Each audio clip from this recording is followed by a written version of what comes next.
Sekarang saya tanya kepada Pak Pendeta, di dalam diri manusia Yesus ada rohnya atau tidak, Pak? Ada, Roh Kudus. Roh Kudus. Ya. Zakaria 12 ayat 1, setiap roh yang ada dalam diri manusia adalah ciptaan. Iya, kan pribadi Yesus itu pribadi Allah.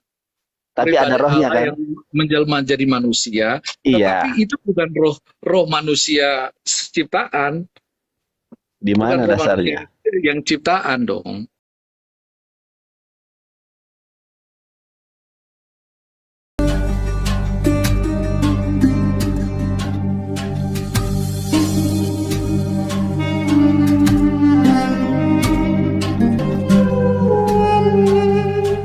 Sesungguhnya aku ini apa? Allah.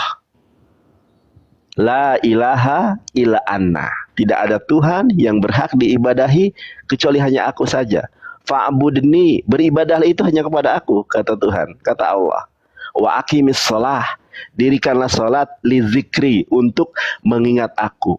Nah, saya akan tunjukkan kepada Bapak bahwa apa yang disembah oleh Musa itu sama dengan apa yang disembah oleh umat Islam. Tetapi tidak sama dengan apa yang disembah Kristen. Kristen menyembah Yesus, Kristen membingkai ketuhanannya menjadi Tritunggal atau Trinitas. Saya tunjukkan datanya. Coba Bapak perhatikan.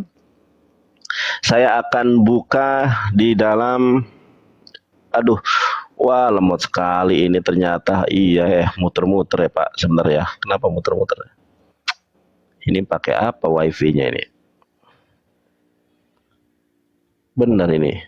Cari wave mulu, cari wifi mulu, cari wave kapan? Ini benar ini wifi-nya. Sebentar Pak ya, sebentar.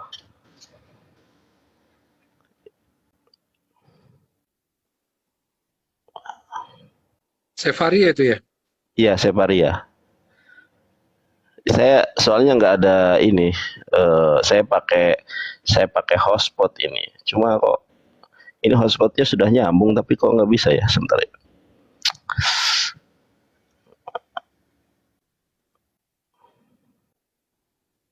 Nah, sudah alhamdulillah ya. Alhamdulillah Pak, sudah ya.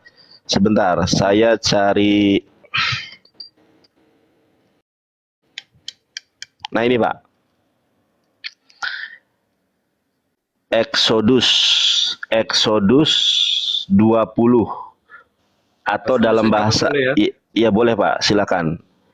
Sefer Shemot Perek Esrim. Kitab Keluaran pasal 20. Perek Esrim Misfar au Fasuk. Misfar nomor, Fasuk ayat ke Stayim. Nah, di sini dikatakan Anochi Adonai Elohecha Asher Hoshetiha Me'eret Misrayim Mi Bait Abadim. Saya ulangi. Di dalam kitab Keluaran pasal 20 ayat kedua atau Sefer Shemot Perek Esrim Misfar Stayim, Anochi Adonai Elohecha Asher Hasyatiha Me'eret Misrayim Mi Bait Abadim. Di dalam Keluaran 20 ayat kedua dikatakan, sesungguhnya aku ini adalah Adonai Eloheha. Di dalam kitab Keluaran pasal 20 ayat kedua, di sini tertulis Yud He Vav He, tetragramaton, di mana orang-orang Yahudi itu tidak pernah menyebut ini sebagai Yahweh, teman-teman ya. Orang-orang Yahudi selalu menggunakan Adonai atau Hashem. Hashem sang nama. Nah, ada seorang rabi yang sangat otoritatif, namanya Rabi Sa'dia Gaon. Rabi Sa'dia Gaon ini hidup di abad ke-8. Rabi yang sangat otoritatif ya. Di dalam Targum, di dalam Tafsir Rasyad. Nah, di sini menjelaskan siapa Yud He Vav He ini, teman-teman. Siapa Yud He Vav He ini? Maka Rabi Sa'dia Gaon mengatakan begini. Annallahu rabbuka, sesungguhnya Allah Tuhan kamu. allazi akhrajtuka min balad Misra min bait al-ubudiyah. Tulisannya bahasa Ibrani, cara bacanya bahasa Arab. Annallahu rabbuka allazi akhrajtuka min balad Misra min bait al-ubudiyah. Ini namanya Ibrani Yudeo-Arabik. Yudeo-Arabik, tulisannya Ibrani, bacaannya Arab. Di sini dijelaskan bahwa Tuhannya Musa adalah Alef, Lamet, Lamet, He. Yaitu kalau dalam bahasa Arab, Alif, Lam, Lam, Ha. Saya tunjukkan di dalam tafsir Rasag yang berbahasa Arab. Ini Pak Pendeta. Ini adalah kitab Keluaran atau dalam bahasa Arabnya Maqto'a. Kitab Keluaran. Chapter 20. Pasal ke-20. Kita lihat ayat kedua, ini sudah saya bold. Di sini dikatakan begini, Annallahu rabbuka. Sesungguhnya Allah itu adalah Tuhan kamu. Wahai Musa, Allah ini Tuhan kamu. Allazi akhrajtuka min baladi Misra min baitil ubudiyah. Yang membebaskan kamu dari negeri, dari rumah perbudakan. Ternyata Pak, orang Yahudi memberikan sebuah penjelasan, sebuah deskripsi yang tak terbantahkan bahwa apa yang disembah oleh Musa adalah apa yang disembah oleh umat Islam. Siapa namanya? Namanya yang saya bol ini, Alef, Lamet, Lamet, He. Jadi Tuhannya Musa itu bernama Allah, bukan bernama Yesus, bukan bernama Yehosua, bukan bernama Iso, tetapi Alef, Lamet, Lamet, He. Sekarang saya tanya, atau mungkin Bapak sanggah dulu nih. Silakan Pak. Di dalam kitab Keluaran pasal 20 ayat kedua, Rabi yang otoritatif menjelaskan bahwa Tuhan dari bangsa Israel itu bernama Alef, Lamet, Lamet, He. Monggo, Pak. Ya, kalau menurut saya itu yang Bang Nanda tadi sampaikan itu di sebelah kanan itu yang bahasa tulisannya Ibrani tapi bacanya Yudeo-Arabik itu, Yudeo-Arabik ya, itu, Pak. Yudeo Arab ya. Ya. Ya, kalau penulisan mungkin ya mengikuti bahasanya gitu karena sama seperti tadi bahasa Arab Injil atau kitab Taurat dalam bahasa Arab yang tadi Bang Nanda sampaikan itu kan itu memang kan pakai kata Allah karena memang itu translasi begitu, ditranslasi. Tapi nama sesungguhnya ya Yod He Vav He. Nama sesungguhnya itu namanya ya pasti tetragrammaton itu Yod He Vav He gitu. Dan itu juga tetap dikenal sama Kristen, Yahweh. Yahweh atau Yod He Vav He itu tetap dikenal sama agama Kristen. Ya saya baca tadi mana ya ayatnya? Sebentar. Kisah Para Rasul 3 ayat 13, Allah Abraham, Ishak dan Yakub, Allah nenek moyang kita telah memuliakan hambanya yaitu Yesus yang kamu serahkan dan tolak di depan Pilatus. Begitu. Jadi di Kisah Para Rasul pun disebutkan bahwa Allahnya Abraham, Ishak dan Yakub itu adalah Allah yang kemudian mempermuliakan Yesus begitu. Jadi Allahnya Abraham, Ishak dan Yakub itu adalah Allah yang sama kami sembah juga oleh orang Kristen. Cuma kemudian kami menjabarkannya dalam 3 pribadi, yaitu Bapa, Putra, dan Roh Kudus. Kalau ditanya, loh, di Perjanjian Lama kan nggak pernah ada itu Bapa, Putra, dan Roh Kudus. Sesungguhnya ada, kalau kita baca di dalam Kejadian, ya. Sebentar, Kejadian pasal 1 kalau tidak salah.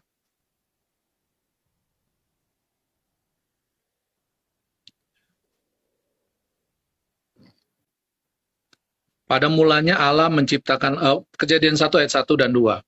Ya, jadi pada mulanya Allah menciptakan langit dan bumi, bumi belum berbentuk dan kosong, gelap gulita menutupi samudera raya.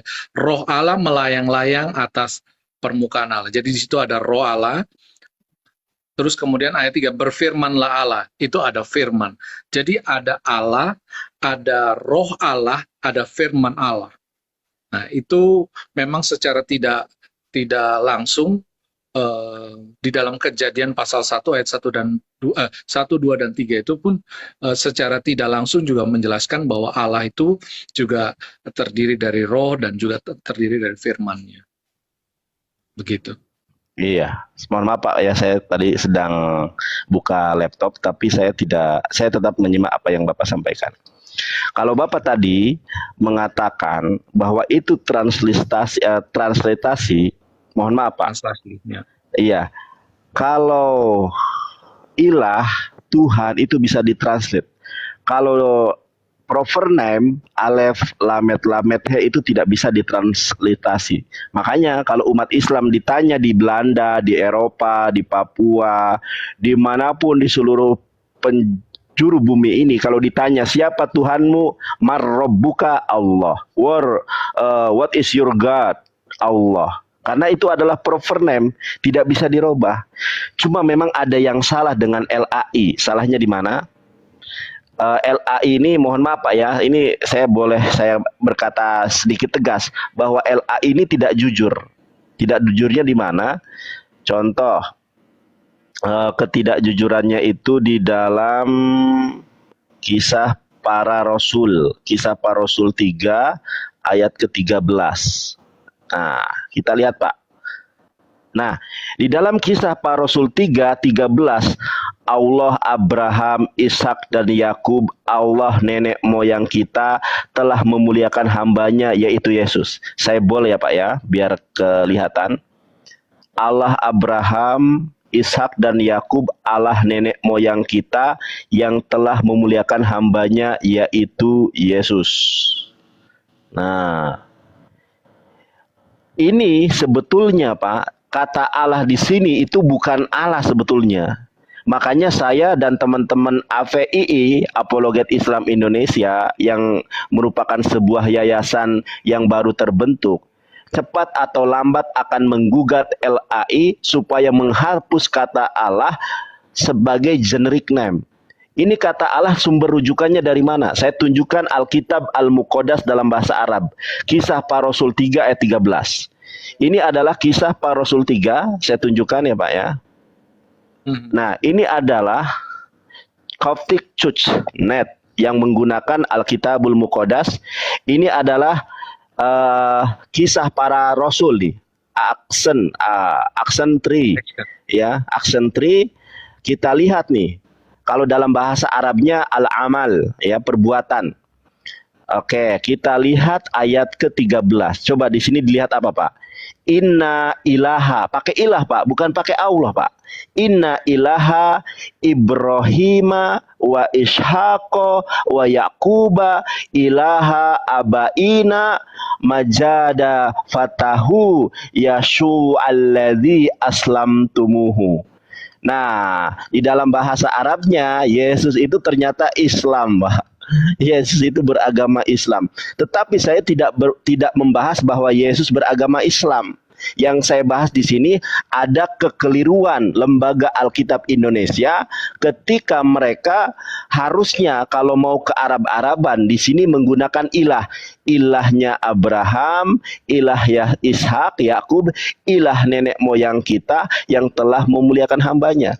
Alkitabul Muqaddas lebih jujur ternyata ketika mereka menerjemahkan perjanjian baru ke dalam bahasa Arab, Alkitabul Muqaddas, menggunakan ilah. Inna ilaha Ibrahim wa Ishaqa wa Yaquba ilaha abaina majada fattahu yashu'a alladzi aslamtumuhu. Yesus beragama Islam. Nah, oke. Jadi kalau di dalam Rabisa Diagon itu di dalam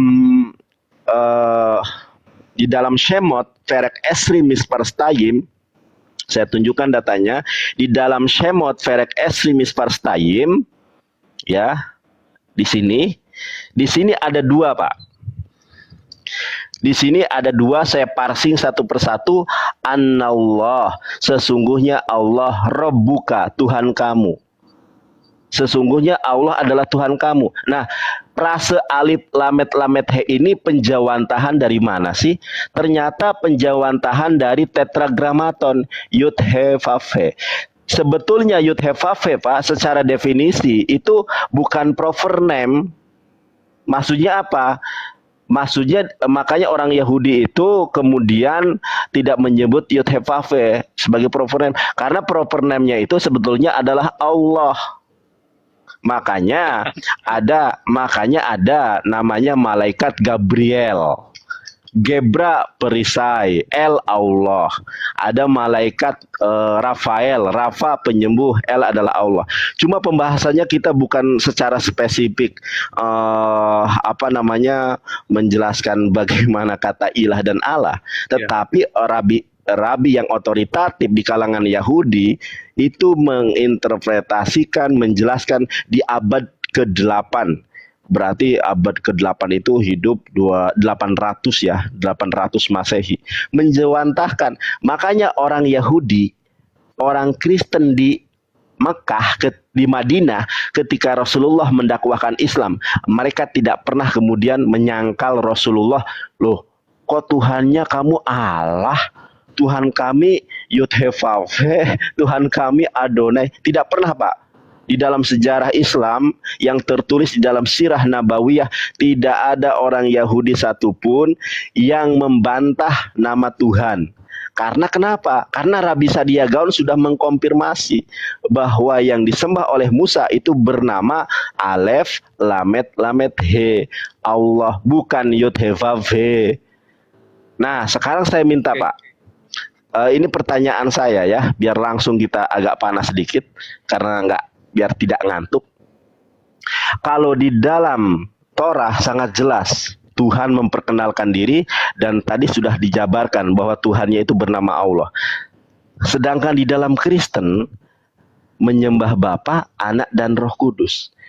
Ini satu pertanyaan yang kerap kali saya tanyakan, tetapi saya belum pernah ada, mohon maaf, nanti diralat kalau saya salah. Belum pernah ada satu orang Kristen pun yang kemudian dapat memenangkan pergumulan di dalam perdebatan tersebut. Saya tanya nih, Pak, di mana Musa menyembah Roh Kudus? Kalau Roh Kudus itu adalah Tuhan di dalam perjanjian baru, tentu Musa juga pernah menyembah Roh Kudus. Terima kasih Bapak Sidney, Anda baik. Hatur nuhun, barakallah. Astagfirullah. Sorry, Pak, itu bencana. Oke. Kalau Terima kasih. Abadi Wong, kita santai aja, Pak ya. Mantap. Masya Allah. Ya, terus Pak Pendeta dikasih topi ya, guys. Nah, kita biar nggak tegang. Kalau Kristen menyembah Roh Kudus, Pak, tentu Musa juga menyembah Roh Kudus. Saya minta kepada Bapak, tunjukkan di dalam Torah kalau Musa itu menyembah Roh Kudus. Kalau Roh Kudus adalah Tuhan di dalam ajaran gospel, di dalam ajaran perjanjian baru, tentu dia juga adalah Tuhan. Makanya kita sedang membahas nih, betul nggak sesembahan Musa itu sama dengan sesembahan Kristen? Kristen menyembah Roh Kudus. Apakah Musa menyembah Roh Kudus? Saya tunjukkan, Pak, bahwa roh yang ada dalam diri Yesus itu roh ciptaan. Roh Kudus itu adalah ciptaan, Pak, menurut di dalam original teks. Nih saya tunjukkan, Pak ya. Mohon maaf, ini kita diskusi. Waduh, saya disuruh ngotot nih. Iya. Aduh. Coba Pak, perhatikan di sini. Saya jabarkan sebentar ya, Pak ya. Zakaria 12 ayat ke-1. Di sini disebutkan Masha debar Adonai al Yisrael, Neum Adonai noteh shamayim peyoshed aretz, peyosher ruah Adam bekirbo. Nah, kita lihat nih terjemahannya kalau Bapak tidak percaya. ucapan ilahi, firman Tuhan tentang Israel. Demikianlah firman Tuhan yang membentangkan langit dan yang meletakkan dasar bumi dan yang menciptakan roh dalam diri manusia. Tadi siang kita membahas Wahyu 3:14, Yesus adalah ciptaan. Ternyata roh yang ada di dalam diri manusia Yesus, roh yang ada di dalam diri saya, dan termasuk Roh Kudus adalah ciptaan Allah Subhanahu wa taala. Ini ayatnya. Jadi Allah lah yang menciptakan Roh Kudus. Allah lah yang menciptakan semua roh yang ada di dalam alam semesta ini. Ini Zakaria 12 ayat ke-1. Dan ini tidak ada pengecualian, Pak. Di sini disebutkan apa? Notes shamayim peyoshed aret peyosher ruah adam bekirbo. Tidak ada kata-kata milbado. Milbado itu melainkan, kecuali Roh Kudus misalnya, tidak ada. Jadi sekarang tunjukkan kepada saya, Pak Pendeta yang saya sangat hormati, di mana Musa menyembah Roh Kudus di dalam Torah. Ada 5 kitab Musa yang tebal-tebal: Sefer Beresit, Semot, Vaikra, Bemidbar, Debarin. Silakan. Oke, jadi yang pertama, Iya. tadi saya mau sampaikan. Tadi kan Anda bilang bahwa dan semua orang Yahudi tahu bahwa nama Tuhan mereka memang tidak bisa mereka sebutkan, tapi tahu bahwa Tetragrammaton kan, nama as a proper name gitu kan. Tadi Anda Lanjut aja, sendiri Pak. bilang bahwa YHWH itu kan nama, dan orang Yahudi sampai hari ini juga tahu bahwa nama Tuhan mereka adalah Yod-Heh-Vav-Heh, walaupun mereka punya kesepakatan untuk tidak boleh menyebut secara gamblang namanya. Mereka pakai kata Elohim, Adonai, ataupun Hashem gitu ya. Nah, jadi itu nama pribadi. Nama pribadi kalau kemudian jadi Allah, itu kan udah jadi 2 pribadi yang berbeda. Nama saya misalnya nama saya Excel. Kalau kemudian nama saya pindah ke mana, ke Jawa Barat, kemudian nama saya jadi Ucup, saya nggak terima. Iya kan? Karena nama saya Excel gitu. Nah, kemudian ya itu sama persis dengan yang tadi ditulis itu ya. Nama proper name-nya jelas YHWH, tapi kemudian menjadi Allah itu kan karena translasi itu gitu. Makanya di dalam Alkitab kami itu kalau dipakai kata Allah itu juga sebenarnya bukan as a proper name, itu sebagai generic name gitu. Terus ada lagi, Pak? Ya. Oke. Terus kemudian ditanya kapan Musa atau Abraham tadi ya, Musa menyembah Allah Roh Kudus begitu ya? Iya. Ya. Jadi Allah, jadi Yahweh itu tadi saya sudah sebutkan di dalam Kejadian pasal 1, 2, dan 3 itu, Yahweh itu ada pribadinya Yahweh sendiri, ada roh Yahweh, ada firmannya Yahweh, itu terintegrasi jadi satu. Itu yang kami percaya sebagai Tritunggal. Jadi waktu sama seperti begini deh, Mas Nandar kan ini ada badannya, terus ada rohnya, ada jiwanya kan. Kalau kemudian ada orang yang memuji Mas Nandar, itu kan semuanya, termasuk jiwanya, termasuk rohnya, termasuk badannya kan, terintegrasi begitu. Jadi ketika Musa menyembah Yahweh, otomatis di situ ada firman-Nya, karena nggak mungkin Yahweh dan firman-Nya itu terpisah begitu kan, dan tidak mungkin juga terpisah. Jadi satu kesatuan. Jadi ketika menyembah Yahweh, dia menyembah firman-Nya juga, menyembah Roh Kudusnya juga, atau Roh Allahnya juga, dan menyembah Bapa di dalam kesatuan. Maka kan disebut Elohim. Karena itu adalah plural majestic gitu ya. Jadi memang tidak disebutkan bahwa secara khusus Musa menyembah Roh Kudus, secara khusus Musa menyembah Sang Firman atau Yesus gitu, itu memang tidak sebut. Tapi ketika menyembah Yahweh itu adalah sebuah kesatuan terintegrasi begitu. Ya, jadi kalau sama sama seperti dalam hidup saya kan ada jiwanya saya.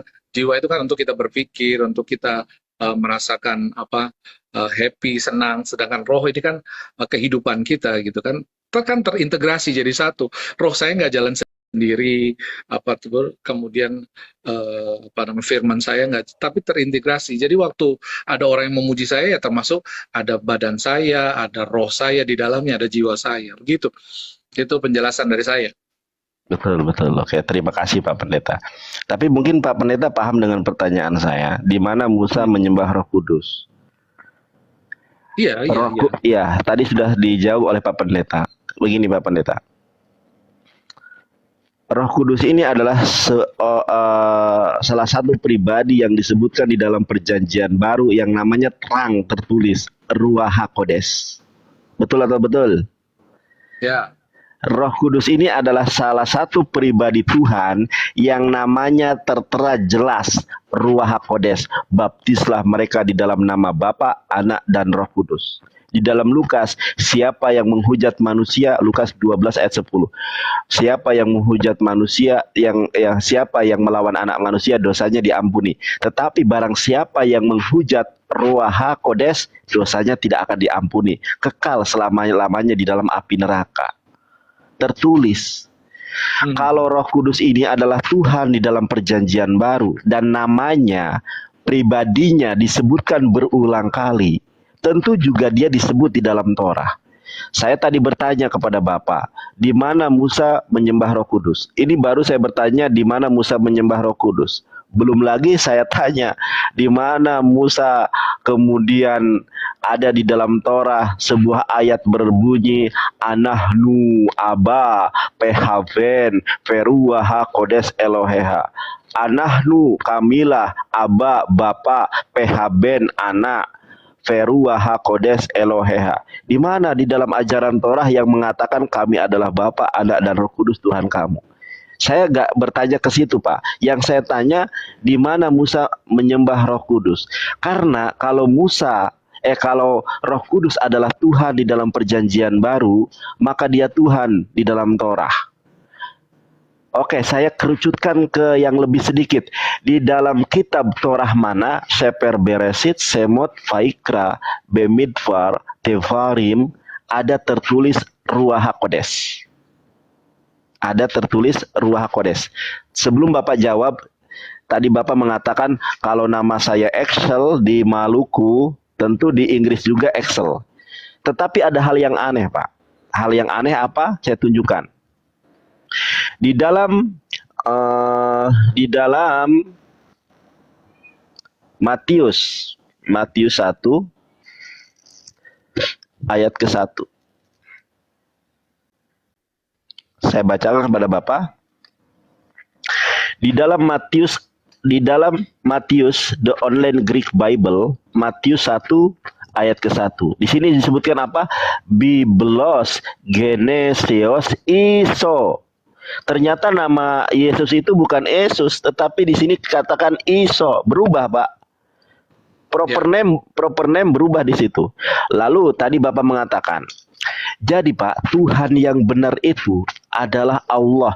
Musa tidak pernah menyembah Yahweh. Musa tidak pernah menyembah Yud-He-Vav-He. Sekarang saya tanya Pak ya. Bapak tahu tidak, orang Yahudi itu pernah dalam fase pembuangan ke Babilonia.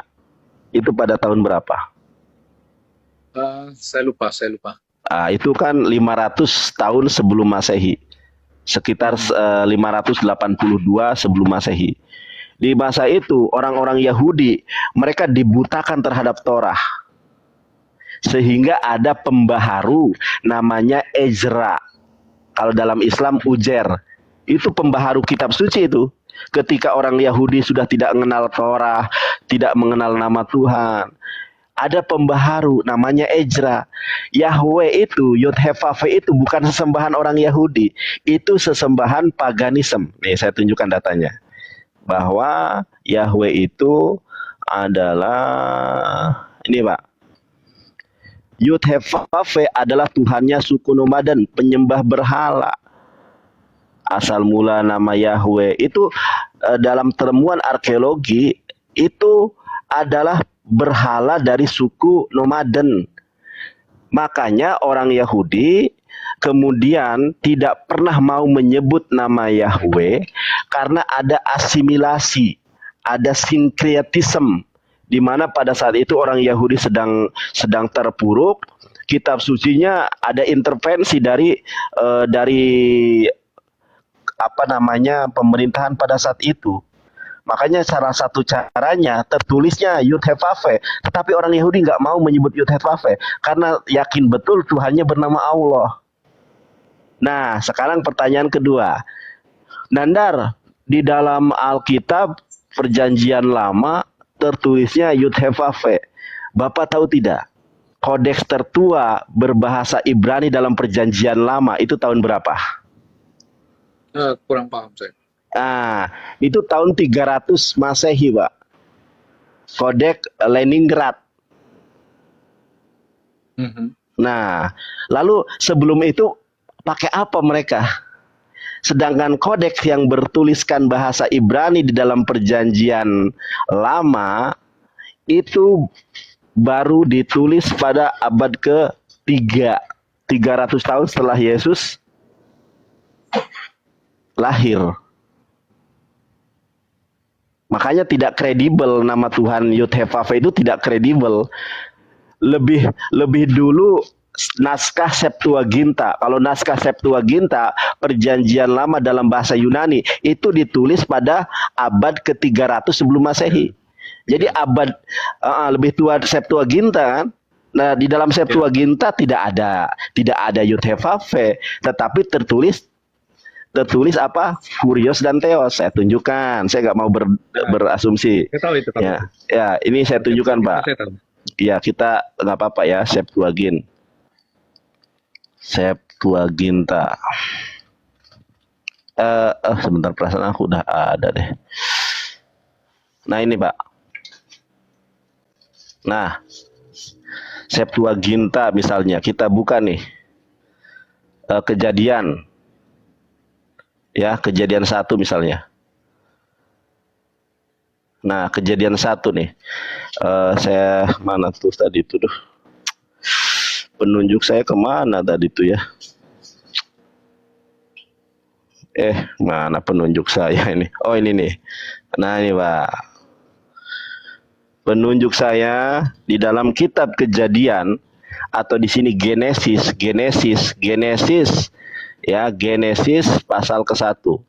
En arche epoishen hoteos ton auranon kaiten gen. Nah, jadi di dalam ini di dalam Septuaginta atau LSX 300 tahun sebelum Yesus lahir, orang-orang Yahudi menulisnya apa? Theos, bukan Yud-Heh-Vav-He. Dan naskah ini lebih tua daripada naskah berbahasa Ibrani. Coba, makanya orang Yahudi tidak mau menyebut, sebentar saya jelaskan dulu. Makanya orang Yahudi tidak mau menyebut Yud-Heh-Vav-He karena sadar betul Tuhannya Allah sebetulnya. Cuma karena ada apa sih namanya itu? Ada tekanan, ada apa sih namanya itu? Aing mah kapohanda ya tengarana naonnya. Pokoknya ada tekanan dari pemerintah pada saat itu. Kamu jangan lagi pakai nama Allah. Pakai Yahweh, pakai ini, tulis aja Yahweh. Orang Yahudi nggak mau, Pak. Karena Tuhannya Allah, makanya ada Gabriel. Oke, tapi tolong dulu nih, jawab pertanyaan saya. Di mana Musa menyembah Roh Kudus dan di mana Roh Kudus tertulis di dalam 5 kitab Musa. Kalau Roh Kudus adalah Tuhan di dalam Perjanjian Baru, tentu Musa pun menyampaikan, ini loh Tuhanmu namanya Roh Kudus. Pujilah Roh Kudus, Dia adalah penghibur, pemberi sukacita, pemberi penolong. Di dalam kitab di dalam kitab Kejadian, Keluaran, Imamat, Bilangan, dan Ulangan, di mana ada tertulis Roh Kudus. Jawab, Pak. Silakan. Oke. Banyak tadi pertanyaan, jadi saya satu dulu. Di mana? Tadi saya sudah jelaskan.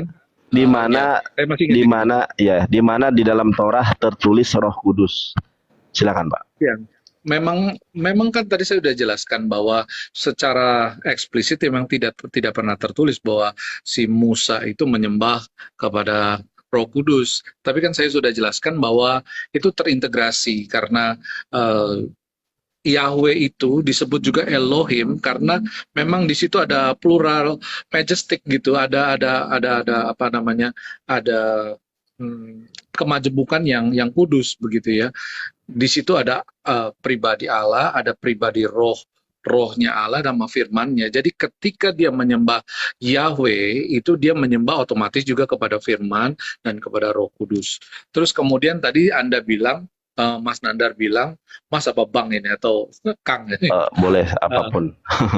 ya, Bang Nandar bilang bahwa orang Yahudi itu tidak mau menyebut nama Yahweh itu bukan karena namanya bukan Yahweh, tetapi karena di dalam Taurat sudah dijelaskan bahwa tidak boleh menyebut nama Tuhan secara sembarangan.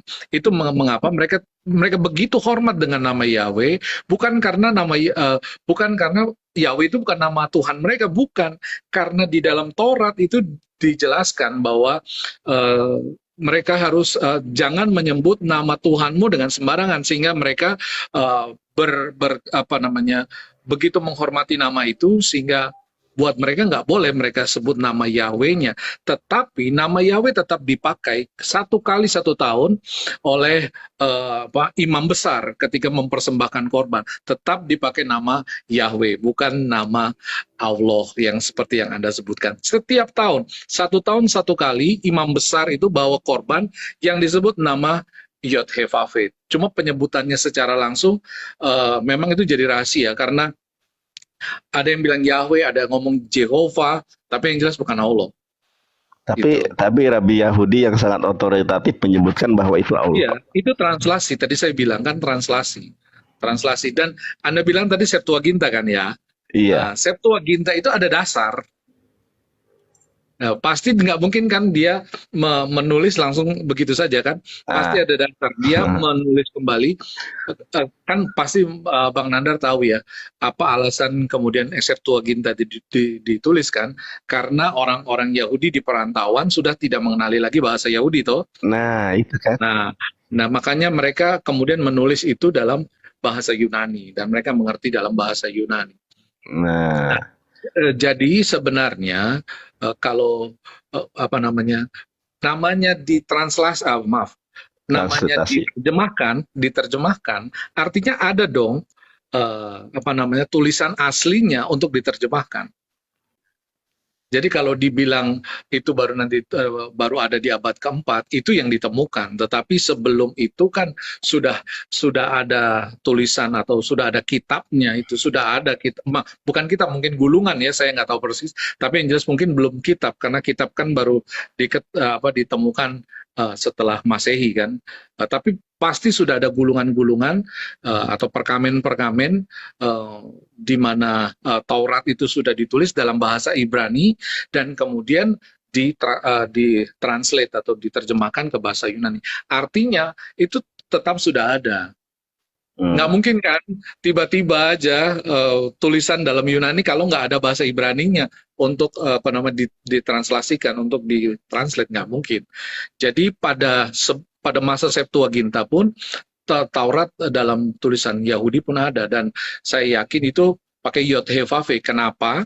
Karena memang nama itu yang sampai hari ini masih dipakai setiap imam besar menyampaikan apa namanya korban setiap tahunnya. Imam besar ya, apa yang mereka bisa Kohen Hagadol ya, pasti lebih tahu lah.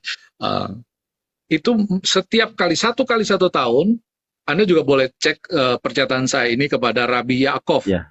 Ya, Rabbi Yaakov itu boleh cek 1 tahun 1 kali mereka akan menyebut nama itu cuma 1 kali 1 tahun karena buat orang Ibrani, orang Yahudi itu sangat kudus nama itu. Jadi bukan karena Yahweh itu bukan nama Allah yang sebenarnya, bukan nama Tuhan mereka yang sebenarnya, bukan karena nama Tuhan mereka sebenarnya Allah, bukan seperti itu. Karena mereka terbatasi dengan hukum Taurat, mereka nggak boleh sebut nama Tuhan sembarangan, tetapi tetap disebutkan oleh seorang imam agung, imam besar, setiap 1 tahun 1 kali, dan nama itu Yod-Heh-Vav-Veh itu, gitu. Oke. Tapi tadi pertanyaan saya bukan itu, Pak. Yang saya tanyakan, ada nggak Roh Kudus, Ruach HaKodes tertulis di dalam Torah? Nggak ada. Karena kalau nggak ada kan, nah kalau dia Tuhan di dalam perjanjian baru, tentu dia juga Tuhan di dalam Torah. Tapi anehnya tidak pernah Musa itu kemudian menyembah Roh Kudus, dan tidak pula pernah menulis dan menerangkan tentang Ruach HaKodes kepada bangsa Israel. Nah, masalah Septuagint. Septuagint ini kan perjanjian lama dalam bahasa Yunani. Dia ditulis pada tahun 300 sebelum Masehi, sebelum Yesus lahir. Nah, tentu saya sepakat ada, jadi dia kan diterjemahkan dari bahasa Ibrani ke dalam bahasa Yunani. Ya, Masalahnya sumber rujukan penerjemahannya itu nggak ada. Kodeks tertua bahasa Ibrani perjanjian lama atau tanah Torah Nepiim Ketubim itu abad ketiga loh. 300 loh. Abad ketiga, Pak. Saya sependapat 300 tahun sebelum Yesus lahir sudah ada naskah Septuaginta, perjanjian lama. Bahkan orang Yahudi tidak mengatakan perjanjian lama atau tanah. Orang Yahudi itu meyakini yang diterjemahkan cuma 5 kitab Musa, Pentateuch, 5 kitab Musa saja, Sefer Bereshit, Shemot, Vaikra, Bamidbar, Devarim. Selanjutnya itu yang nambahi orang-orang Kristen atau orang-orang ini yang lain begitu. Orang Yahudi mengakui Septuaginta ini yang 5 kitab Musa ini. Kita kesampingkan Septuaginta yang secara utuh perjanjian lama. Tetapi yang kita soroti adalah 300 tahun Septuaginta baru ditulis sebelum kelahiran Yesus. Naskah rujukan salinannya tidak ada. Naskah tertua perjanjian lama atau tanah dalam bahasa Ibrani abad ketiga setelah Yesus lahir. Iya kan? Kalau dibilang nggak ada, saya pikir nggak, kurang tepat. Karena pasti, kan tadi saya bilang, nggak mungkin dia tiba-tiba berdiri sendiri. Karena itu jelas sekali bahwa itu adalah terjemahan. Pasti ada kitabnya. Kalau Anda bilang bahwa baru ada di abad 3, mungkin Bang Nandar bisa cek juga, ada yang namanya gulungan kitab Laut Mati. Nah, itu juga umurnya lebih tua. Bukan 3 abad setelah Masehi ya, bukan. Itu lebih tua. Gulungan kitab Laut Mati ya, Dead Sea Scroll itu. Nah, saya tahu. Dead Sea Scroll itu kan bukan utuh, Pak. Itu manuskrip yang kemudian tidak utuh. Kita berbicara tentang kodeks yang, kalau berbicara tentang manuskrip seperti itu, maka autografa perjanjian baru aja sudah nggak ada. Yang ada itu manuskrip-manuskrip. Ya, karena memang tahun 303 kan dibakar memang. Iya, udah nggak ada kan.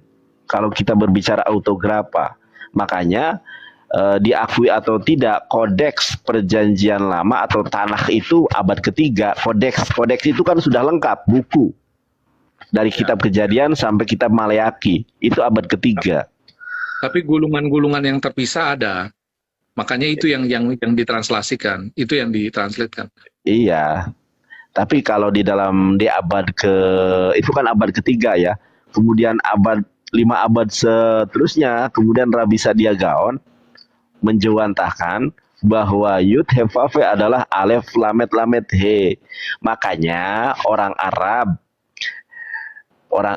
waktu di Madinah ketika Islam sampai kepada orang-orang Yahudi, kepada orang-orang Nasrani, mereka tidak pernah kemudian, loh kok namanya Muhammad, katanya Nabi, tapi kok nama Tuhannya kok Allah. Nggak ada, Pak. Nggak ada yang protes.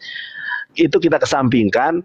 Yang sekarang menjadi persoalan itu, Musa tidak pernah menyembah Roh Kudus. Musa juga tidak pernah kemudian menyampaikan di dalam Torah, Anahnu Aba Pehaben Peruah Kodes Eloheha. Makanya saya sering sampaikan, apa yang disembah oleh Musa itu berbeda dengan apa yang disembah oleh orang Kristen. Kenapa? Karena orang Yahudi, kemudian Yesus itu sendiri, dia menyembah Tuhan yang esa, tidak pernah menyembah Roh Kudus, karena Roh Kudus itu adalah ciptaan Allah.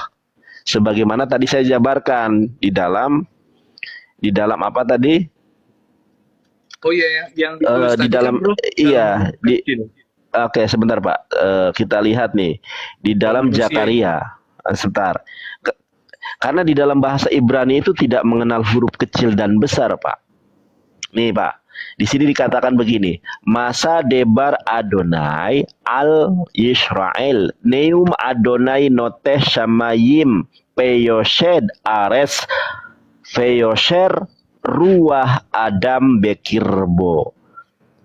Nah, roh ini adalah ciptaan, Pak. Di sini tidak ada kata-kata milbado, pengecualian. Seluruh roh, baik roh kudus, ruah ra'ah, bahkan di dalam perjanjian baru, di perjanjian lama, di dalam tanah itu, bukan hanya ada ruah hakodes, Pak. Ada ruah tame, ada ruah ra'ah, yang di dalam 1 Samuel pasal, ya. Tadi apa ayatnya di mana ya? Zakaria 12 ayat Zakaria. ke-1. Roh Kudus adalah ciptaan. Iya. Zakaria. Iya, kalau Tuhan ya sambil Bapak cari, Tuhan itu kekal, Pak. Tuhan itu kodim. Kalau dia Tuhan di dalam perjanjian baru, harusnya dia juga Tuhan di dalam Torah. Tuhan loh ini. Oke. Di Zakaria 12 tadi ya, kita balik ke Zakaria 12 tadi. Itu kan dikatakan ruah Adam ya. Berarti roh manusia kan? Iya, roh manusia. Nah, ya udah, roh manusia memang ciptaan, Pak. Iya, sekarang Tapi Yesus kalau roh kudus, sekarang gini, kan tadi saya sudah jelaskan bahwa di dalam diri Allah itu ada rohnya, ada firman. Kapan waktunya di mana Allah tidak punya roh? Kan nggak mungkin. Terus? Kapan waktunya di mana Allah tidak punya firman? Karena itu memang satu kesatuan gitu. Jadi mungkinkah Allah ada tapi nggak ada rohnya? Tidak dengan firmannya. Tidak mungkin karena itu ada satu kesatuan begitu. Jadi kalau satu kesatuan ya waktu dia menyembah Yahweh, Musa menyembah Yahweh, ya arti dia menyembah roh Allah, dia menyembah juga firman-Nya begitu. Kan satu kesatuan. Sudah, Pak. Jadi yang disebutkan di dalam Zakaria pasal 12 tadi itu roh manusia. Kalau roh manusia, ya saya percaya memang diciptakan kalau roh manusia. Tapi kalau roh kudus, roh Allah sendiri, itu tidak pernah diciptakan. Itu kekal gitu. Oke. Nah, masalahnya Tuhan itu bukan hanya punya roh yang baik. Jadi ketika ada istilah ruah hakodes, roh yang baik, roh yang suci, itu roh yang kemudian diciptakan oleh Tuhan. Nah, selain daripada ruah hakodes, di dalam perjanjian lama itu ada yang namanya ruah ra'ah. Kita coba lihat di dalam 1 Samuel, Pak. Di dalam 1 Samuel 16. Di sini saya bacakan, Feruah Adonai Sarah Meim Shaul Yuviatatu ruah ra'ah me'et Adonai. Ternyata Tuhan juga punya, Pak. Punya roh jahat dia. Daripada Tuhan itu ada roh jahat. Ada roh yang baik, ya kan? Ada roh yang jahat. Itu ketika dikatakan rohnya Tuhan, itu kepemilikan. Termasuk salah satu di antaranya adalah Roh Kudus. Roh Kudus itu adalah ciptaan Tuhan. Dia itu adalah pelayan Tuhan yang disebut Gabriel. Di ayat ke-15-nya. Sebentar, di ayat kemana ya? 14. Oh iya benar, ini ayat ke-14 ya, 1 Samuel 16 ayat ke-14. Nah, begitu Pak. Nah, ayat ke-15 saya bacakan nih. Payomru abde Shaul elafhinehna ruah Elohim ra'ah mebaiteha. Ternyata Tuhan juga punya, Pak. Punya apa? Punya spirit yang jahat. Seperti Bentar. Mana halnya, tadi ya? Mohon maaf, di mana ya, tadi? saya lanjutkan dulu. Seperti halnya ada yang namanya Bethel, gereja Bethel Indonesia. Bethel itu kan terdiri dari dua kosakata. Yang pertama bait, yang Ya, kedua el, L. rumah Tuhan. Bukan Tuhan itu adalah rumah atau rumah itu adalah Tuhan, bukan, tetapi kepemilikan. Seperti halnya ruah Elohim, rohnya Tuhan. Itu bukan Tuhan itu adalah roh, tetapi roh kepunyaan Tuhan. Ruah Elohim merehefet alfanei hamayim. Roh Tuhan melayang-layang di atas air. Bukan Tuhan adalah roh, tetapi roh kepemilikan Tuhan. Sebagaimana di dalam 1 Samuel 16 ini, Pak, 1 Samuel 16 ayat ke-14 15, di situ ada ruah ra'ah me'it Adonai. Tadi apa tulisannya? Sebentar saya baca dulu. Oh, me'et. Ruah ra'ah me'et Adonai. Kepemilikan, ternyata Tuhan itu bukan hanya punya Roh Kudus, tetapi dia juga punya roh yang jahat. Ternyata roh yang ada dalam diri manusia atau roh apapun, Zakaria 12 ayat 1 mengatakan ruah Adam bekirbo.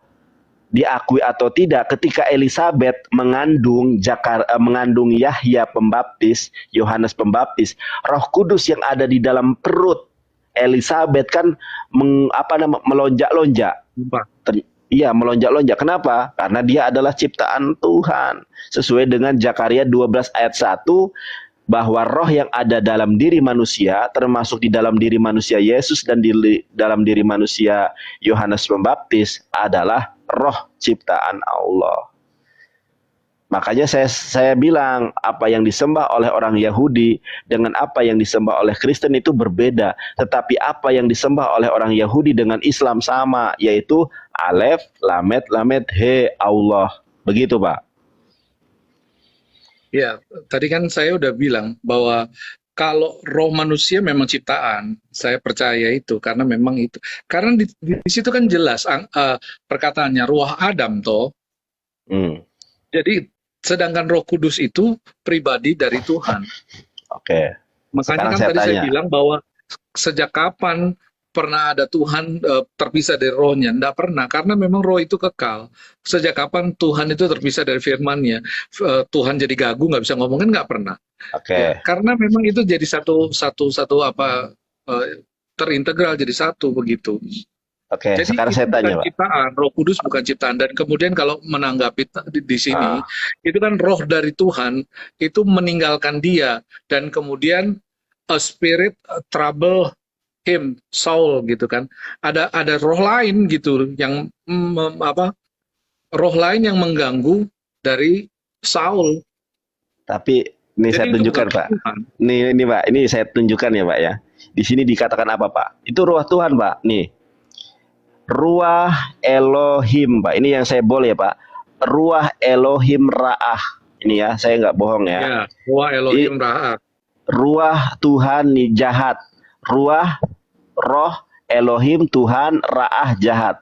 Roh Tuhan jahat.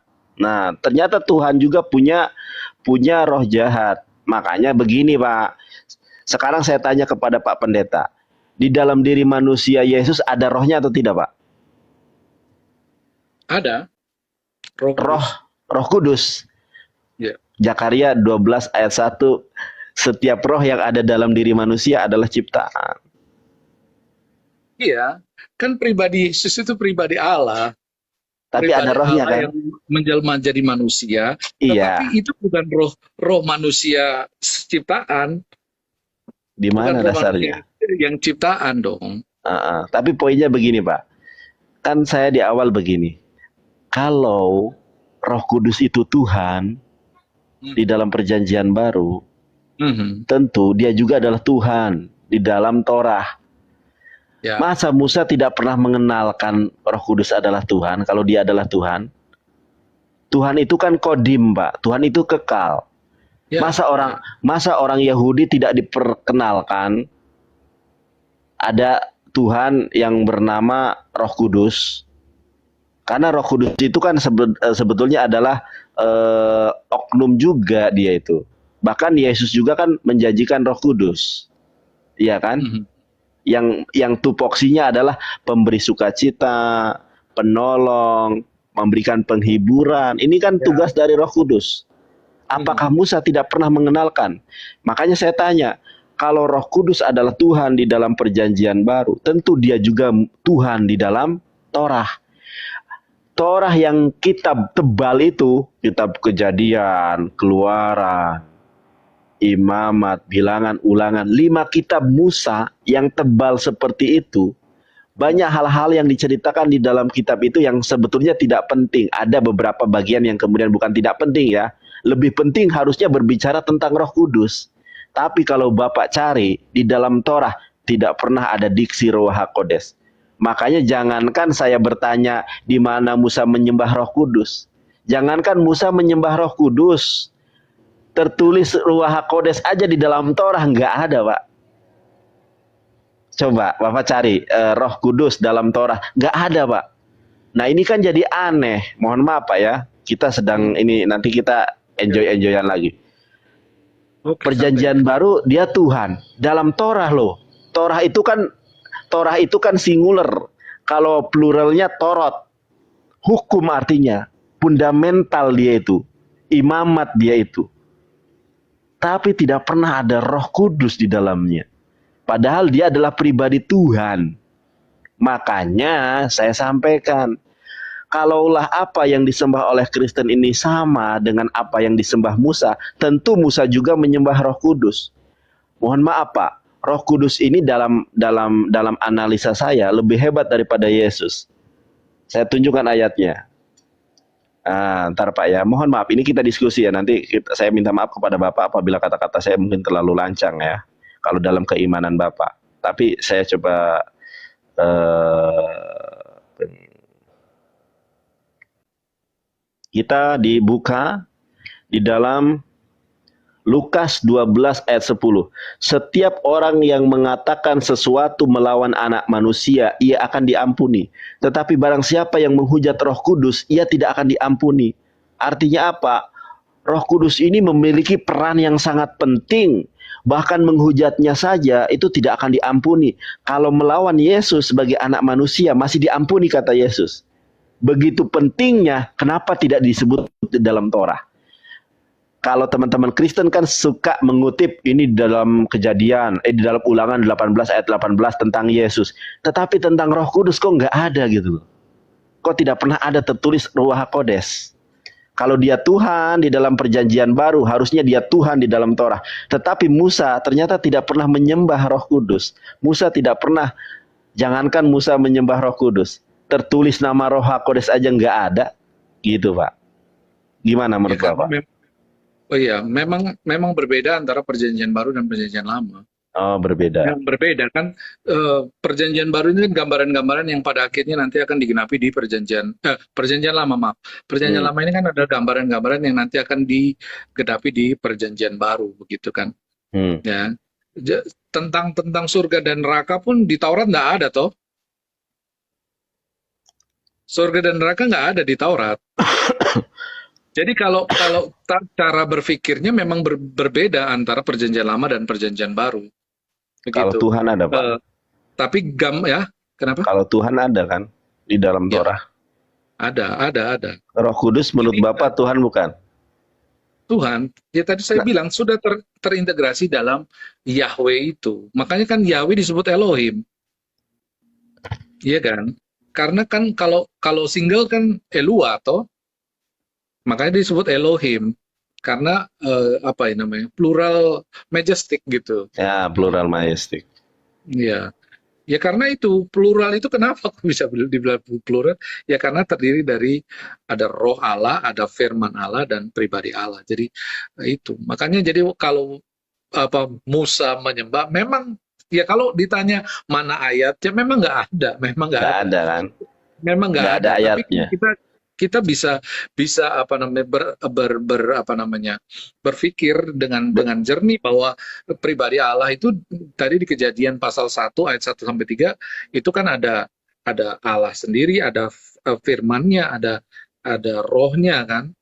Jadi ada tiga Allah, ada tiga pribadi dalam Yahweh itu sebenarnya ada tiga pribadi itu. Itu yang kami percaya sebagai Tritunggal yang kemudian dinyatakan di Perjanjian Baru. Yesus ada Bapa, ada Yesus dan ada Roh Kudus begitu. Itu baru dinyatakan di Perjanjian Baru. Begitu. Jadi kalau ditanya di Perjanjian Lama memang nggak ada gitu. Secara eksplisit ya memang kalau Perjanjian Lama sih ada, di dalam Torah itu nggak ada, dalam Torah. Sumber hukum itu di dalam hukum di dalam Torah nggak ada. Tapi kalau misalnya berbicara tentang hukum yang lain, misalnya surga dan neraka, iya kan? Hal yang kemudian tidak disampaikan, oke lah Pak. Tetapi ini tentang konsep ketuhanan loh. Tentang konsep ketuhanan, hal yang urgent. Nah, makanya di dalam Torah itu ketika ketika Allah berfirman, itu menggunakan anochi. Makanya di sini tadi saya sampaikan, saya tunjukkan ini ayat. Waduh. Oke, mohon maaf Pak, kepencet. Oke, kita tadi itu mana? Zakaria Exodus. Makanya ketika Tuhan berfirman, ini menggunakan apa? Di sini menggunakan Anochi, akulah Pak. Akulah Adonai Eloheha. Tadi tafsir Asagya sudah jelas, Annallahu Rabbuka, sesungguhnya Allah adalah Tuhan kamu. Begitu. Nah, pribadi Roh Kudus itu tidak pernah ada dalam Torah. Tuhan itu bersifat kodim, kekal dia itu. Kekal. Kalau Roh Kudus ini adalah Tuhan atau mungkin dibingkai dalam satu kepribadian, tentu Musa mengajarkan itu. Masalahnya Musa tidak pernah mengajarkan kalau ada oknum Tuhan atau mungkin pribadi Tuhan yang bernama Roh Kudus. Nah, di dalam Kejadian pasal 1 ayat ke-1. Aduh, saya buka lagi agak malas. Kejadian 1 pasal ke-1, Beresit bara Elohim et hashamayim et haaretz haita tohu bohu feruah Elohim.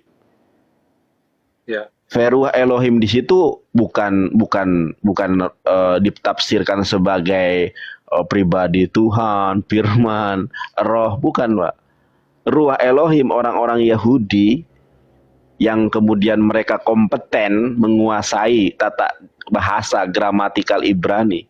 Yang dimaksud dengan ruah Elohim di situ adalah angin, atmosfer. Makanya loh, benar ini Pak. Di dalam ajaran Yahudi itu atmosfer, ruah angin. Makanya itu kepemilikan, bukan oknum atau kepribadian Tuhan. Karena ketika Musa menyampaikan hal itu kepada para umatnya, bangsa Israel, kalau itu dimaknai sebagai pribadi Tuhan, tentu orang Israel bertanya, Pak. Orang Israel itu banyak tanya. Makanya kalau saya dulu waktu kuliah, kalau saya tanya terus, Nandar, kamu tuh Bani Israel, jangan tanya terus. Kenapa disebut? Kenapa saya dibully semacam itu? Karena tanya terus. Nandar, jangan tanya terus. Kapan pulangnya ini? Kamu Bani Israel, tanya terus. Orang Israel itu adalah dulu, Pak. Orang Israel ini adalah umat pilihan Tuhan. Memiliki IQ yang cerdas.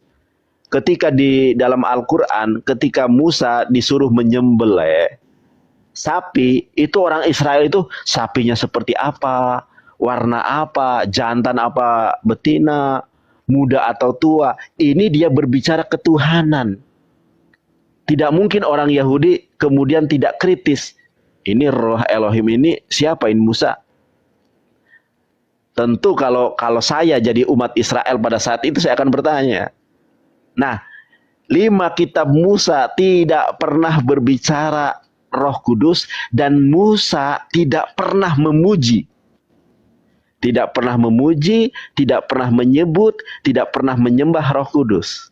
Tetapi Musa menyembah pribadi Tuhan yang sama. Makanya ada di dalam Sefer Debarim, Ferekses, Mispar Arba, Shema Yisrael. Dengarkanlah hai orang Israel, Adonai Elohenu, Adonai Ehad. Tuhan kita itu adalah Allah yang ehad, satu yang tidak ada duanya. Tidak pernah dikatakan Shema Yisrael, Adonai Elohenu, Ruach HaKodes, Eloheha. Tidak ada, Pak. Nggak pernah ada. Makanya saya sempat berpikir, wah berarti ada yang aneh ini. Kalau Musa tidak pernah menyembah Roh Kudus, kenapa Kristen menyembah Roh Kudus gitu? Begitu, Pak. Ya, ya. Tadi sebenarnya saya udah jelasin, tapi kayaknya muter-muter jadinya. eh, apa? Tadi Mas Nandar bilang bahwa menyembah tadi dalam bahasa Ibrani itu ya, bahwa Adonai Elohenu ya, Adonai Ehad. Adonai gitu ya, Adonai Elohenu. Terus tapi Anda kan bilangnya Allah itu satu. Padahal tadi kan saya sudah bantah bahwa namanya bukan Allah. Tadi kan saya sudah bantah bahwa tiap tahun imam besar itu mempersembahkan nggak pernah pakai nama Allah, pakai nama Yod He Vav He itu tiap tahun. Ya kan tadi saya sudah tanya, Ya, baik, silakan baik, tanya kalau yang kepada Rabbi Yaakov. baik, kalau yang itu Maksudnya nggak kan masalah lah. menyatakan Kalau masalah itu nggak masalah lah. Justru Oke. Rabi yang otoritatif loh, yang hidup abad ke-8 aja menafsirkan itu adalah Allah. Tapi nggak masalah.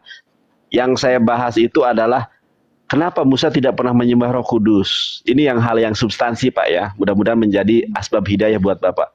Kenapa Musa tidak pernah menulis?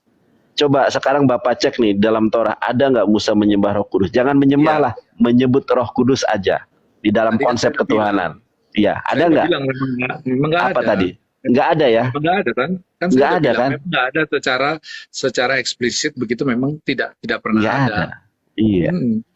Sama Tapi kalau Anda bilang kenapa, jangan tanya saya juga saya nggak punya hak untuk menulis kembali atas Taurat itu saya nggak punya hak. Iya. Tetapi yang bisa saya sampaikan adalah yaitu tadi bahwa itu sudah terintegrasi gitu dengan nama Yahweh gitu.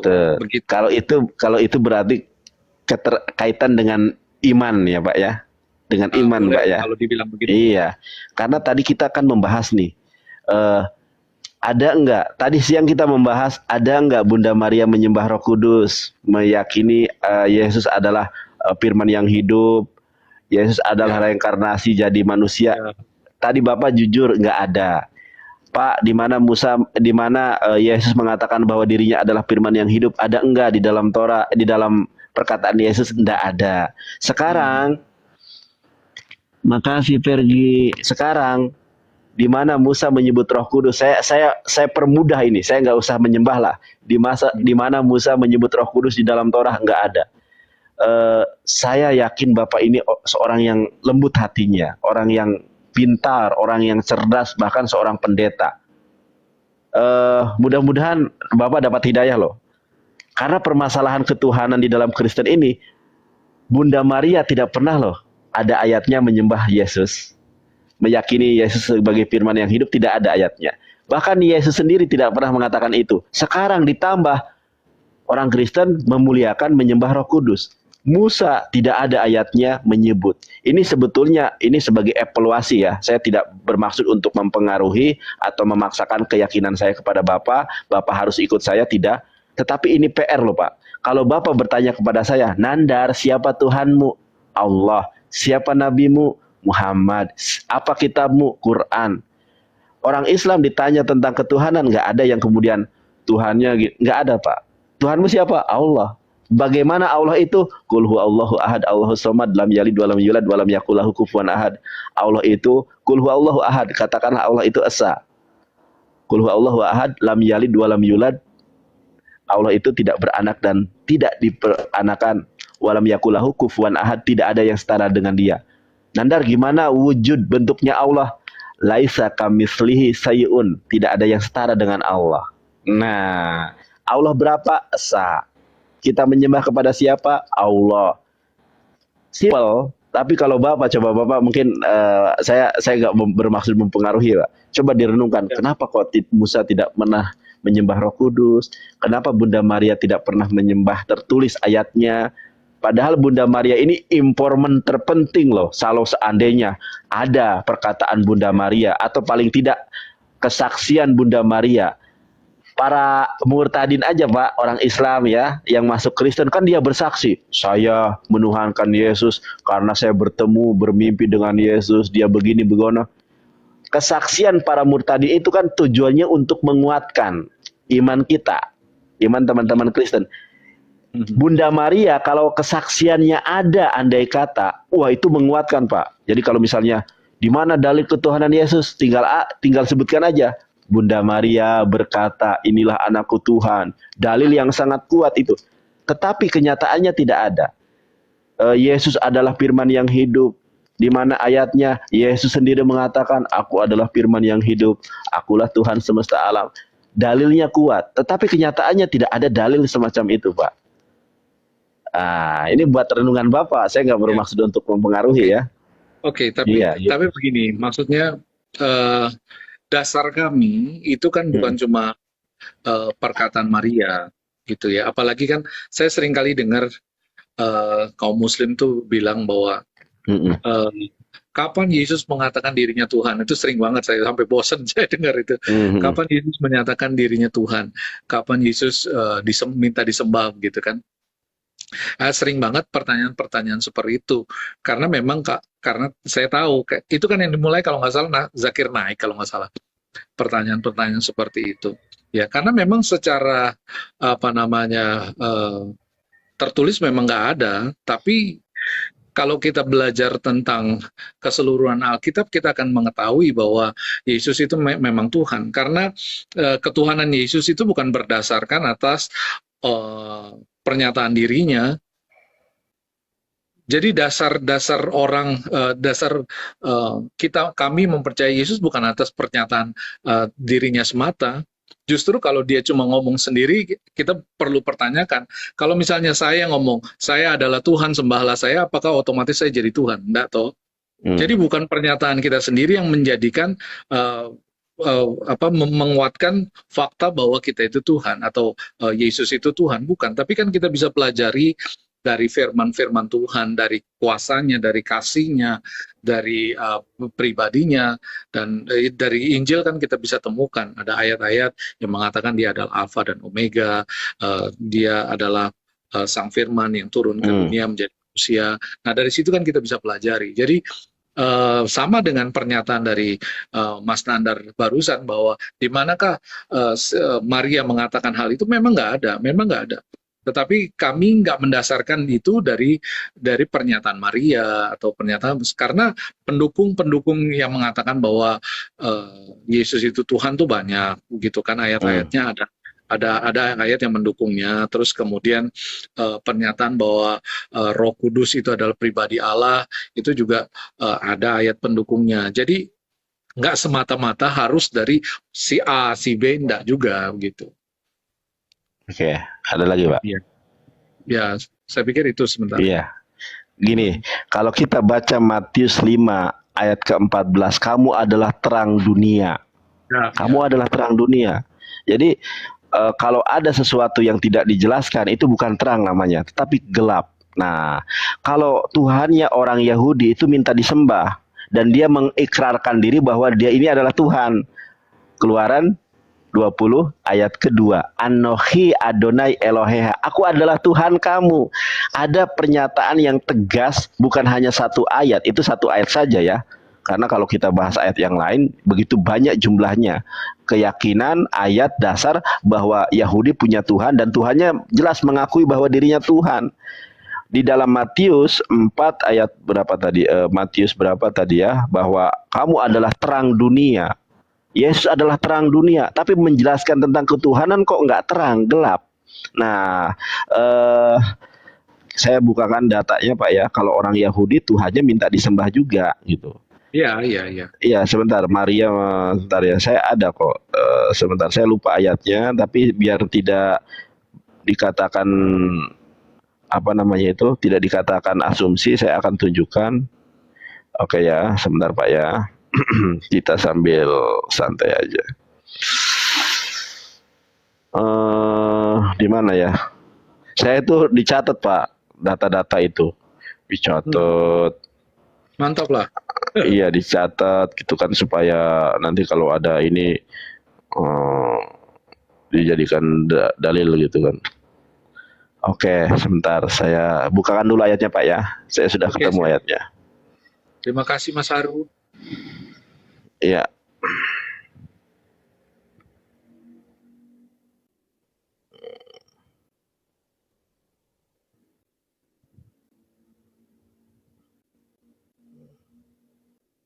Oke, sebentar yang mana ini?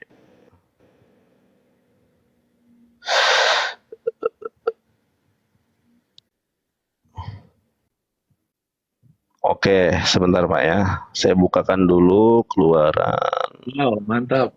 I know. Unknown ID. Terima kasih.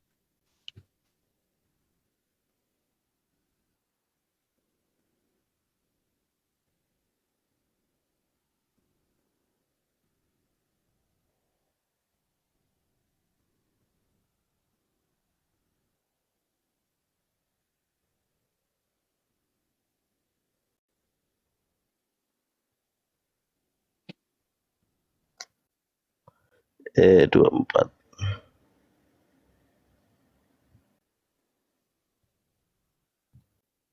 Keluaran. Bang Nandar, kita sampai jam 11 saja ya, gimana? Iya ya, betul betul. Iya Pak, sampai jam 11 aja. Persiapan buat ibadah juga soalnya. Siap, siap, siap, siap, siap. Bentar lagi. Saya tunjukkan dulu dalilnya. Nah, Keluaran 20. Nah, ini Pak. Keluaran 24 ayat ke-1. Tar, ya. Keluaran 24 ayat ke-1. Tuhannya orang Israel meminta agar disembah. Saya tunjukkan daftarnya. Nanti yang lebih ini bahasa Ibraninya juga ada. Terima kasih. Ini Pak. Jadi yang minta disembah itu Tuhan yang jelas Pak. Nih, Keluaran 24 ayat ke-1. Berfirmanlah ia kepada Musa, naiklah menghadap Tuhan. Naiklah menghadap Tuhan engkau dan Harun, Nadab dan Abihu, dan 70 orang dari para tua Israel, dan sujudlah kamu menyembah dari jauh. Jadi Tuhan bangsa Israel ini jelas dia memerintahkan orang untuk menyembah gitu loh, untuk meminta disembah. Nah, ini yang lebih spesifik lagi kita lihat di dalam bahasa Ibraninya. Di sini dikatakan Ve'el Moshe Amar Aleh El Adonai Atah Veha Aaron. Kamu, kata Adonai ini, Atah kamu Veha Aaron, Nadab dan Nadab, Fa Abihu dan Abihu, Fe Shiv'im. Shiv'im itu 70 ya, 70 siapa? Mezik ne, rabi-rabi Yahudi itu Israel, Fehista. Di sini ini jelas di sini. Oke, saya bold nih Mbak ya. Nah, aduh mana ini kok? Ya, di sini dikatakan Fehista hafitem merahok. Sembahlah kepadaku dari jauh.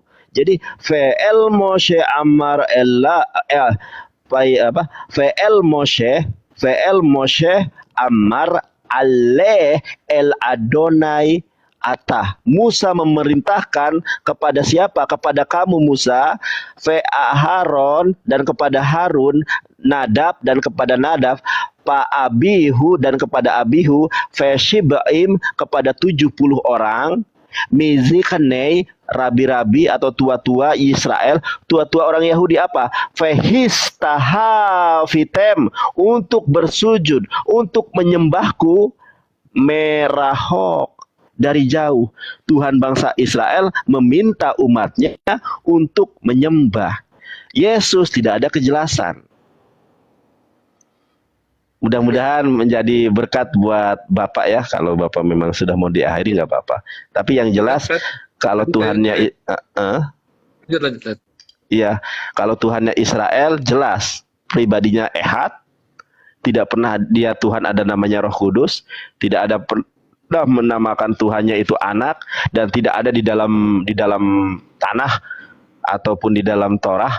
Payomer Elohim, berfirmanlah Tuhan, anahnu kamilah aba bapa phben anak ferua ha kodes Eloheha, tidak ada. Di dalam ajaran Torah, Musa mengajarkan bahwa Tuhan itu satu.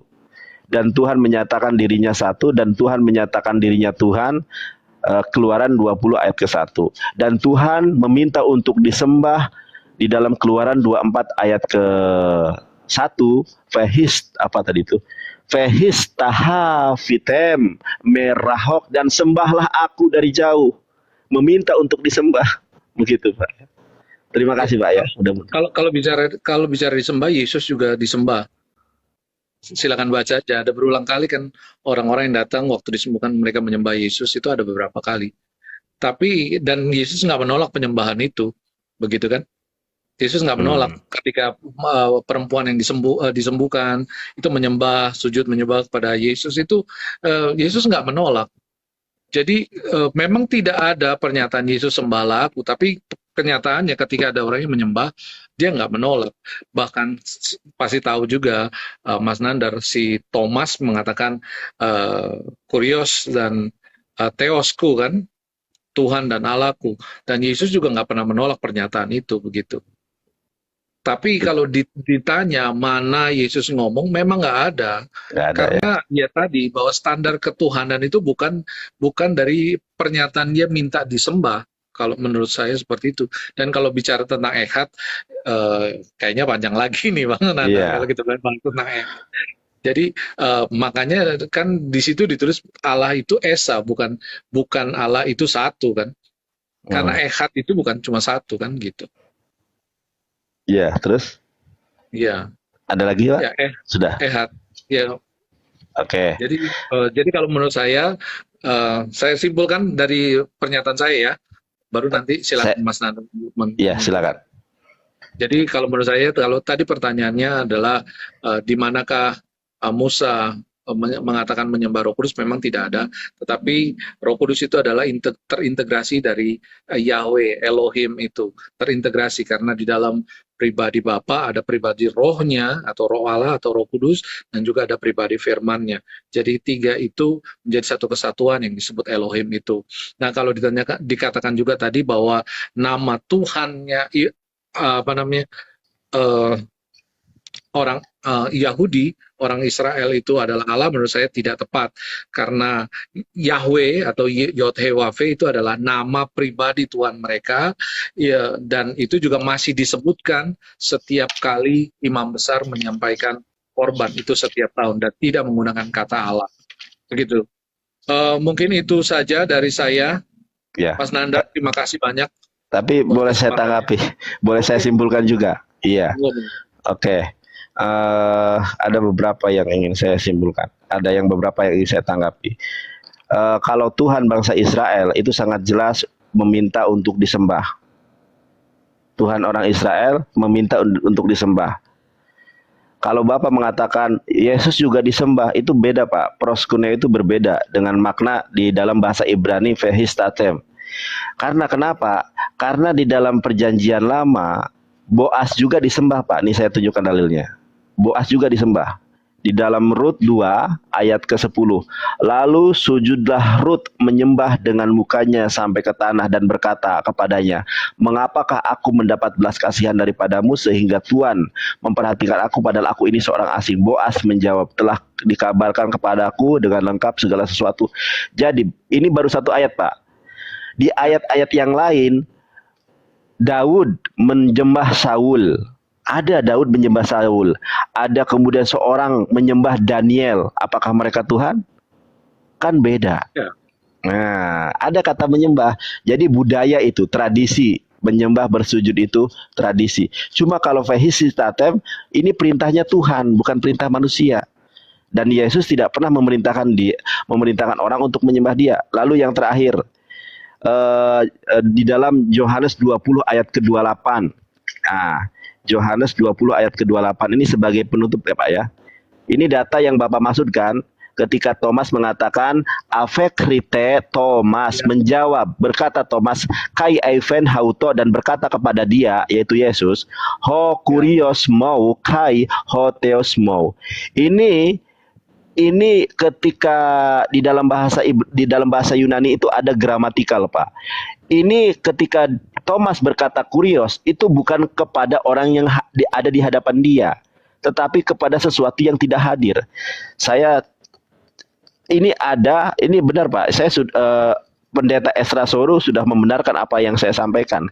Karena di sini menggunakan kurios, bukan kurie. Di dalam bahasa Yunani itu ada yang namanya nominatif dan vokatif. Nih, saya tunjukkan ya sebagai penutup nih Pak ya. Ya. Nah, di dalam bahasa Yunani itu ada gramatikalnya. Nih Pak. Nih, vokatif nih. Nih ya, sebentar ya, vokatif. Kasus vokatif adalah kasus seru. Ya, kasus seru itu maksudnya menyeru kepada orang yang langsung.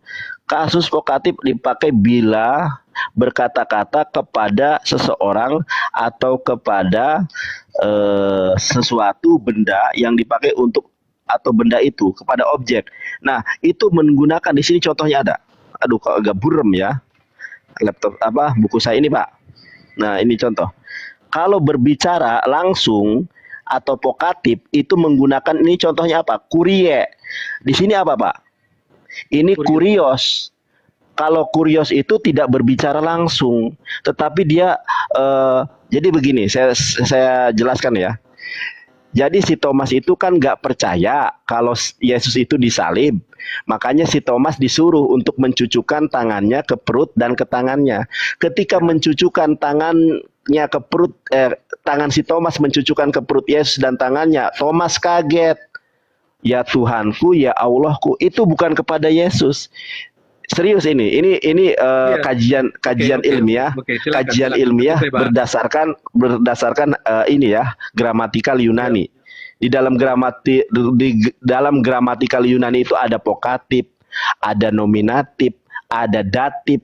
Nah, kasus yang menimpa Saya tahu. Yohanes dalam Yohanes 20 ayat ke-28 itu kasusnya nominatif.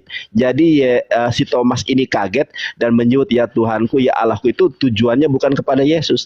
Sama seperti halnya, ini sebagai penutup Pak ya.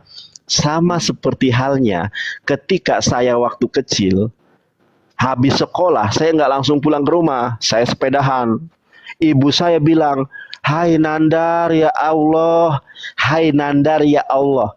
Orang yang mendengar itu tahu bahwa ketika bilang hai Nandar Allah, bukan sayanya ya Allah, tapi merujuk yang kepada Tuhan semesta alam. Sama seperti halnya.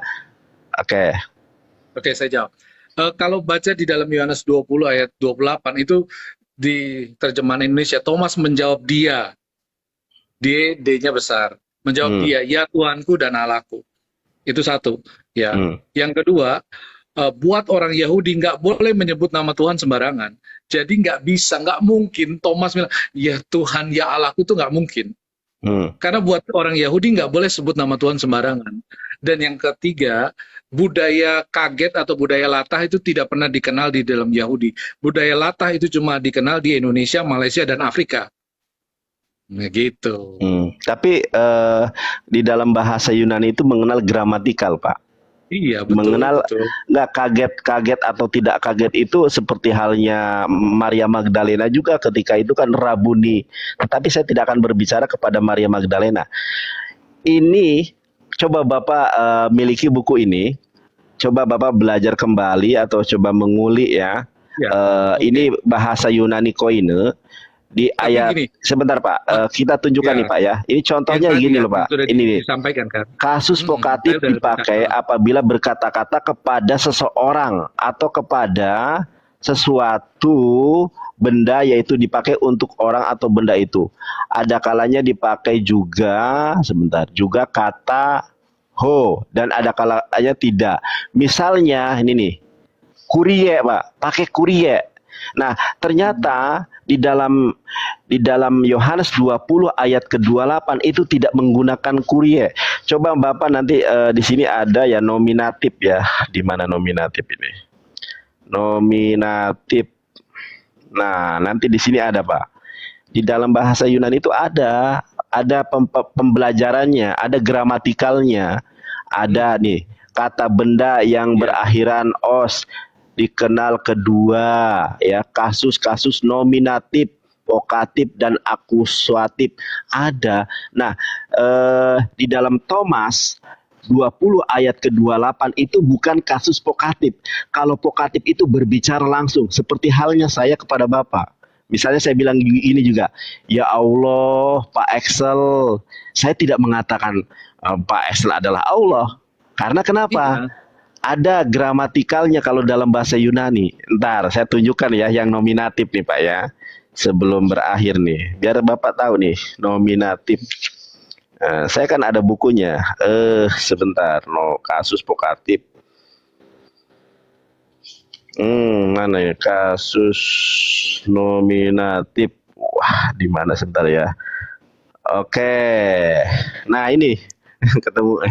Ini Pak lihat Pak. Nominatif. Nah, ini nominatif itu diakhiri dengan kata os. Nih, kata sebuah subjek. Nah, jadi dia sebentar, penjelasannya ada sebetulnya, harus ada penjelasannya. Oh, iya, Bang Nandar. Iya ya. Tapi kan tadi yang mungkin ini waktunya dan Oke, saya juga nanti kita lanjut ya. Baik. Iya.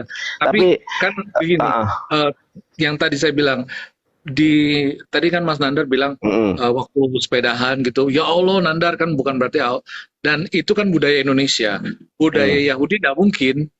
Mereka Tapi sebut Allah itu menyebut nama Tuhan itu buat mereka nggak mungkin. Tapi di sini Budaya bukan Yahudi itu tidak boleh mereka menyebut nama Tuhan begitu sembarangan, nggak mungkin. Karena ya tadi saya udah bilang kan di dalam Taurat itu ada dilarang menyebut nama Tuhan sembarangan. Jadi nggak mungkin Thomas itu menyebutkan dengan sembarangan seperti kayak tadi Mas Nandar bilang, oh lagi sepedahan, ya Allah Nandar, ya, bukan gitu. Pasti itu beda budaya Mas, beda Baik. budaya. Tapi kalau masalah kaget itu tidak mengenal budaya Pak. Bahkan saya belajar Ibrani 3 tahun, ternyata ada juga. Contoh ketika orang Ibrani misalnya melihat kita ini ya, me'ule, kol hakabut, me'suyan. Masalah kaget itu bukan Tuhan, tapi nggak mungkin bawa Tuhan. Nah, masalahnya kita kembali ke dalam gramatikal. Kalau ini untuk Yesus, itu tidak menggunakan kurios. Ada gramatikalnya, ada bukunya. Nah, ya, itu kasus itu kasusnya kasus nominatif di dalam coba Bapak buka YouTube-nya Estra Soru. Jadi Estra Soru pernah membawakan ini, sudah saya bantah dan dia membenarkan apa yang saya sampaikan. Bahwa kasus vokatif itu apabila saya ngomong sama Bapak nih, vokatif itu namanya. Misalnya saya bilang apa namanya itu kurie Excel itu langsung saya ngomong. Tapi kalau nggak langsung kurios. Kalau saya berbicara langsung kepada Pak Excel itu saya panggilnya Kurio Excel. Halo Kurio Excel, Kurie Excel, langsung saya ngomong. Di sini nggak langsung Pak, tetapi menggunakan kurios. Misalnya Pak Excel belum datang nih, belum hadir di komal saya. Saya tanya kepada teman-teman, kurios Excel di mana ya? Kok belum datang? Saya bilang kurios karena orangnya nggak nampak di hadiran saya, di depan saya. Pakainya kurios. Tapi kalau langsung seperti ini berbicara, itu menggunakan krie. Ada di YouTube-nya Estra Soru. Nanti coba Bapak pelajari juga ya. Itu nominatif dan vokatif. Begitu. Oke, siap. Siap Pak, terima kasih ya untuk malam hari ini ya. Ya mudah-mudahan. Baterai saya tinggal 5% kalau tidak salah. Siap. Terima kasih Pak, mudah-mudahan menjadi berkat Bapak orang baik. Mudah-mudahan Bapak mendapatkan hidayah Allah. Amin Pak. Terima kasih Pak ya. Juga buat semua yang nonton, Tuhan berkati. Shalom. Iya.